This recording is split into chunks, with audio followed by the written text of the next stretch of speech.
Abans de començar a programar, és necessari tenir molt clar què volem que faci el programa. Per això en aquest vídeo us explicaré una metodologia per a fer programes. El que pretén és ser una guia amb uns passos que us ajuden a codificar i verificar el funcionament del vostre codi. Com veieu, quina és la diferència que trobeu entre aquestes dues imatges?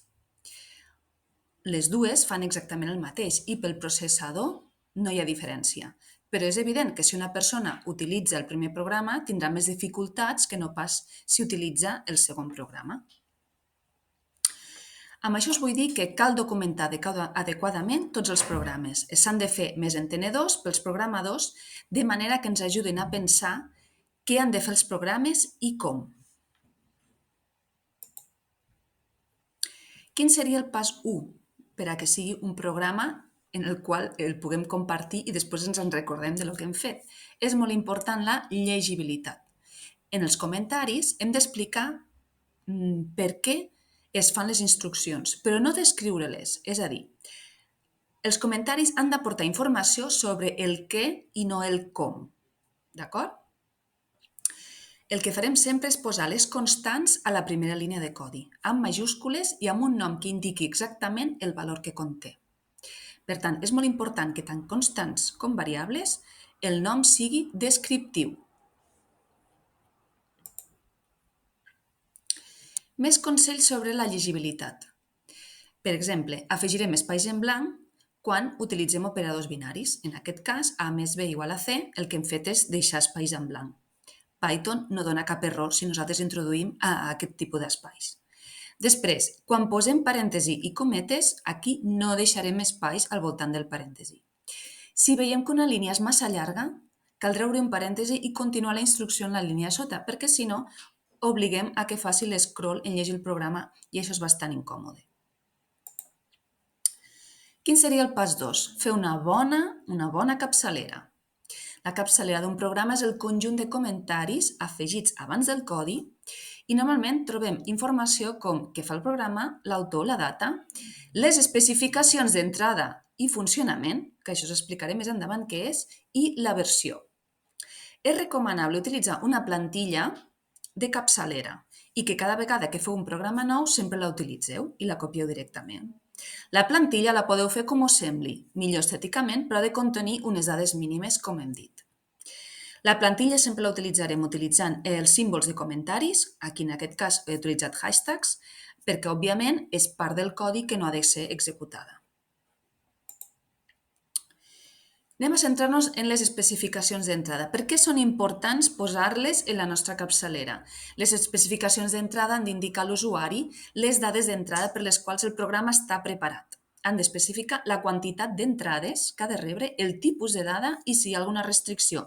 En aquest cas d'aquí, en aquest exemple concret, trobem que en el nostre programa podem introduir dos nombres enters i la restricció seria majors o iguals a 0.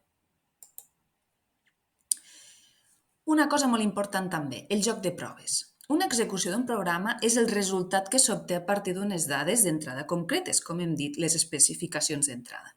És a dir, consta de les dades d'entrada en un cas específic i el resultat obtingut després de processar-les. Què és un joc de proves? Un joc de proves consta de diverses execucions d'exemple que serveixen per a verificar que un programa funciona. Normalment es presenta amb una taula on per cada execució s'inclouen les dades d'entrada i el resultat final, o dades de sortida, produït per l'entrada corresponent.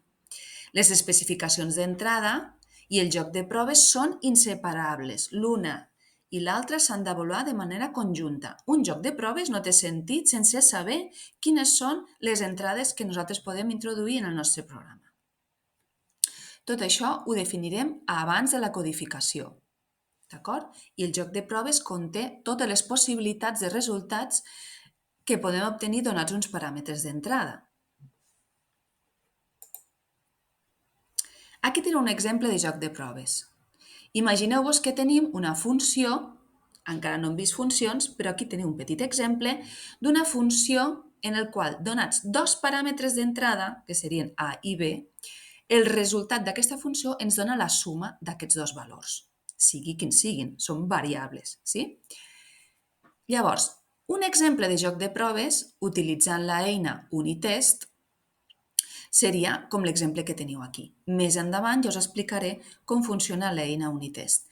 En aquest cas trobem que la funció suma el que li fem és passar diferents valors per a veure els diferents possibles resultats que ens pot donar aquesta funció i així veure si realment la funció està ben feta i dona tots els valors esperats. Com s'executaria el joc de proves? Doncs des d'un terminal, des de la capçalera on tenim aquest fitxer, escriuríem Python o Python 3, sí, depèn de la versió, i el nom del nostre joc de proves. I finalment ens donarà el resultat si tot ha anat correctament.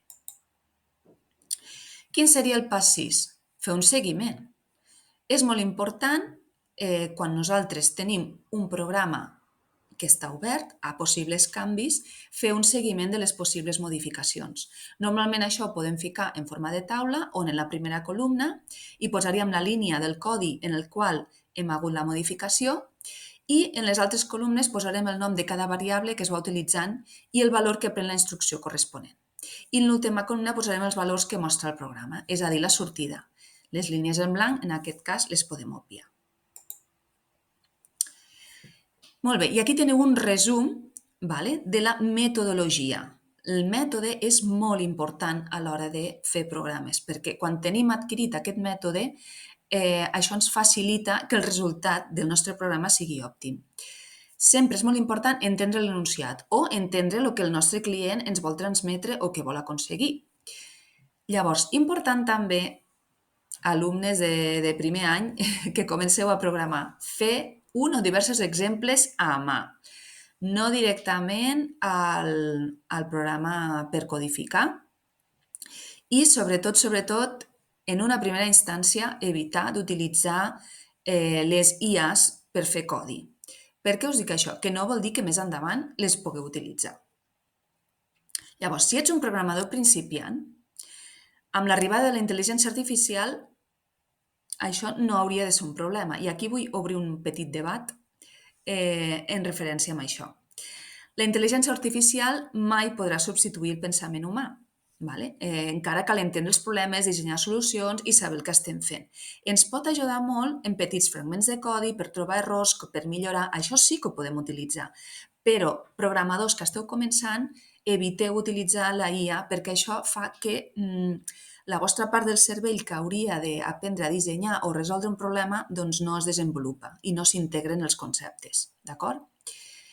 Llavors, una vegada hem fet aquest exemple a mà, procediríem a fer el joc de proves, determinar les especificacions d'entrada i faríem refinaments. Refinaments és com polir aquella versió que nosaltres ja hem fet. Quan ja ho tinguem clar, ja passem a codificar. Finalment executem i verifiquem el joc de proves. I el programa també passa per una depuració, és a dir, mirem si hi ha errors de sintaxi, si hi ha alguna mena d'error. Això també ja ho parlaré més endavant. Doncs molt bé, moltes gràcies. Si heu arribat fins aquí us dono l'enhorabona, ja que vol dir que heu superat el primer bloc d'introducció al Python. En els propers vídeos us parlaré d'estructures condicionals, bucles, com crear funcions. Us espero.